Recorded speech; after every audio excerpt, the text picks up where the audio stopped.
Vous êtes écologiste depuis quel âge? Quand est-ce que j'ai compris que j'étais écologiste? Vers 20 ans. Avant, je vivais à la campagne, j'étais dans la nature tout le temps, mais je ne me considérais pas comme écologiste. Vous ne croyez pas que le nom de votre parti, Europe Écologie Les Verts, ça peut vous bloquer au sein d'un électorat? Ah, ça, c'est sûr que le nom est nul. Si la question c'est est-ce que c'est un bon nom? Non, c'est nul. C'est un compromis foireux. On n'aurait jamais dû le faire. En 2009, avec Danny Cohn-Bendit, José Bové, Eva Joly et beaucoup d'autres, on avait fait Europe Écologie.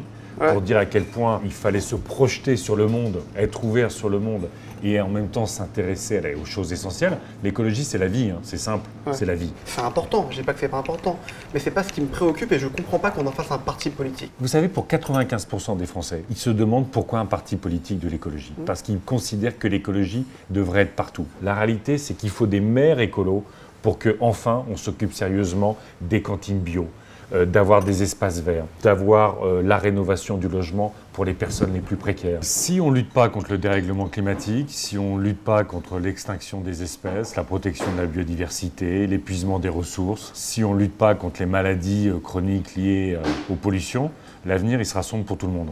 Jusqu'à aujourd'hui, il faut des écologistes pour qu'il y ait de l'écologie. Moi, je rêve que toute la société soit écolo. Je suis heureux quand dans un repas de famille, au bistrot ou dans la politique, on parle d'écologie. Mais il y a ceux qui en parlent et puis il y a ceux qui la font. Donc l'écologie peut être politique? Ah oui, elle est profondément politique. Si je vous dis, est-ce qu'il y a du gaullisme dans l'écologie? Et si De Gaulle, c'est l'appel du 18 juin et de se rebeller par rapport à une situation dramatique, oui. À ce moment-là, De Gaulle est écologiste. Si je suis gaulliste, peut-être c'est de contrer l'ensemble des lobbies qui sont permanents dans la politique aujourd'hui. Si c'est la Ve République avec la concentration des pouvoirs dans une seule personne, avec un État qui surplombe la société, qui nous infantilise, et à chaque fois qu'on a un bobo, on dit c'est la faute de l'État, mais on ne se prend pas en main, à ce moment-là, je ne suis pas gaulliste. Est-ce qu'il y a du socialisme dans l'écologie? Mais si le socialisme, c'est davantage redistribuer les richesses qui n'ont jamais été aussi concentrées, à ce moment-là, je suis socialiste. Mais je suis d'abord écologiste. D'accord. Est-ce qu'il y a de l'extrémisme dans l'écologie? Il peut y avoir de l'extrémisme dans l'écologie. Il y a même des gens d'extrême droite qui se revendiquent écologistes, qui considèrent que la nature est pure et qu'il faut donc être pour la pureté de la race, qui ne voient pas que l'écologie et la nature, c'est d'abord de la diversité, c'est la biodiversité. Ce sont des métissages en permanence et qu'il n'y a pas de frontières. Hugo est allé voir les gens dans la rue pour leur demander s'ils vous connaissaient. Je vous propose qu'on regarde. Bonjour, est-ce que vous connaissez Yannick Jadot? Non, pas du tout. Non, je suis désolé, je connais pas. S'il me dit quelque chose, mais j'arrive pas à me faire un nom dessus. Sa tête vous dit rien? Non, franchement, j'ai jamais vu moi. Moi j'ai pensé que c'était Mark de Facebook. Enfin, Ah, Mark Zuckerberg. ouais, il m'a fait penser à lui. Il a une tête de quoi là?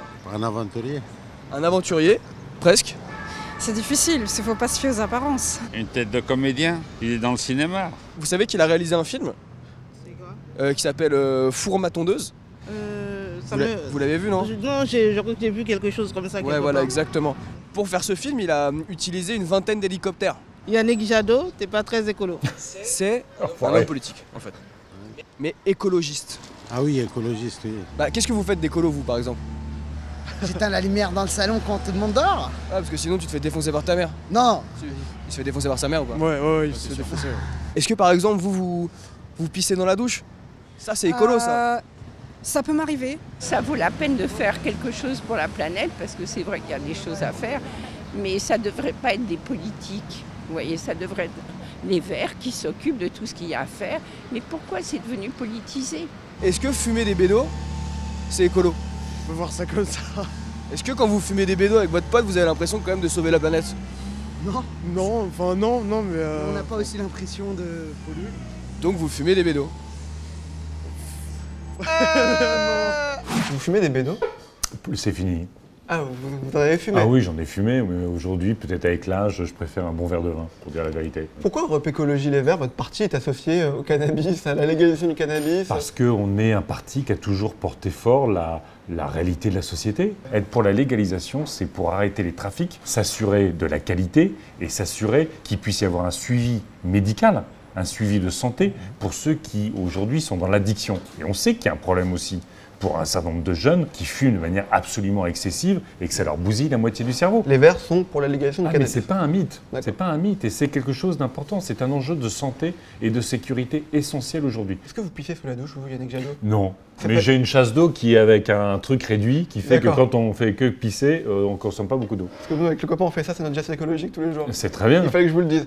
C'est très bien. Et je- vous êtes ensemble sous la douche? Non, non, non. Ah bon, c'est pas d'accord. Il y a beaucoup d'acteurs qui vous soutiennent. Lambert Wilson a fait une vidéo pour vous soutenir Ouais. et a fait un appel aux dons. Mhm. Il sort son carnet de chèques à la fin. Mhm. Il a donné combien? Ah oui, mais ça c'est privé ça. Ah, vous le direz pas? Bah non. Ça a marché en tout cas son appel? Ah oui, on a, après cet appel, alors, on a fait d'autres Ouais. appels aux dons, mais on a touché plus de 110 000 euros, donc ça marche. Vous auriez voulu être acteur? Jouer un jour dans un western, ah ouais, j'aurais adoré. On va passer au que oui, que non. Vous répondez D'accord. que par oui, que par non. Faire des meetings sur Facebook Live. Que oui, Vous êtes pour le revenu universel? que oui, Vous êtes pour la 6ème République? que oui. Attention, 6ème République, c'est pas tout et n'importe quoi. Hein. Ça veut dire la proportionnelle, ça veut dire des votations citoyennes. Benoît Hamon, président? C'est une possibilité aujourd'hui, il y a 6 mois, personne ne l'aurait imaginé. C'est une que oui, possibilité. que non. Que oui, que non. Que oui, Yannick Jadot, Premier ministre? que oui, ou président. Jean-Luc Mélenchon, ministre de l'Intérieur? Que fait tout votre J'en sais gouvernement? rien. Que fait tout votre gouvernement là? Il foutrait la trouille. Il foutrait la trouille. Yannick Jadot, si on votait blanc et que ça comptait, ça serait bien ou pas? Que oui, c'est une revendication permanente des écologistes. L'argent des Qataris au PSG, c'est bien? Quand je vois un beau match de foot du PSG, que oui. Quand je pense à ce qu'est le Qatar et notre addiction au pétrole et leur vision fascisante de la religion, que non. L'argent des Américains à l'OM? Que non. Vous êtes pour qui au foot? Vous avez l'air de vous y intéresser. Saint-Étienne. Ah, vous êtes pour les Verts? Mais oui, les Verts. Ah, vous faites rien au Mais hasard? Mais non, mais c'est depuis tout petit, mais vous n'êtes pas de ma génération. Non, mais bon. Moi, j'étais dans les années 70, c'était magnifique, les Verts. Je viens d'avoir François de Rugy au téléphone, il veut revenir C'est pour vrai, vous il aider a dans la encore le campagne. téléphone. Ouais. Il répond. Oui, il veut revenir, il m'a dit qu'il voulait revenir pour vous aider. C'est Que oui, vrai que non. Que non. D'accord. Vous aimez bien mon pull? Ah, il est génial. J'ai de belles anecdotes avec Jacques Chirac. Quand je suis arrivé à Greenpeace, on avait une grande campagne contre les exportations de bois du Libéria. Ça bousillait la forêt et ça finançait la guerre civile en Sierra Leone. C'était un massacre. Et on faisait plein d'actions contre la France qui importait du bois du Libéria. On rencontre Chirac. Et il dit oui, mais vous comprenez, je lis ma note, c'est très important, nos filières, blablabla. Et à la fin, il pousse la note et il dit en fait, vous avez raison. Et il a agi au Conseil de sécurité des Nations Unies pour qu'il y ait un embargo sur le bois du Libéria. Là-dessus, il a été bien. Et c'était aussi le mec qui a relancé les essais nucléaires. Hein. Ça paraît la préhistoire, mais c'est vrai. Vous pourriez vous faire une moustache comme Noël Mamère? Je suis pas sûr d'avoir la densité de poils pour ça, mais à un moment, ça arrivera. Vous auriez pu sortir avec Cécile Duflot en terminale? Je vais avoir au moins 10 ans de plus que Cécile Duflot, ça serait pas bien. Georges Clooney, candidat à l'élection présidentielle aux États-Unis. Ah que oui. Vous trouvez ça crédible, un intervieweur politique avec un cheveu sur la langue? Que oui. C'est gentil. François Hollande est-il écologique? Que non. Ah bon? Il est que non écologiste et que non écologique. Mais je suis sûr qu'il peut très bien se recycler. Que non, que non. Ouais. Y a rien Quinquennat que non.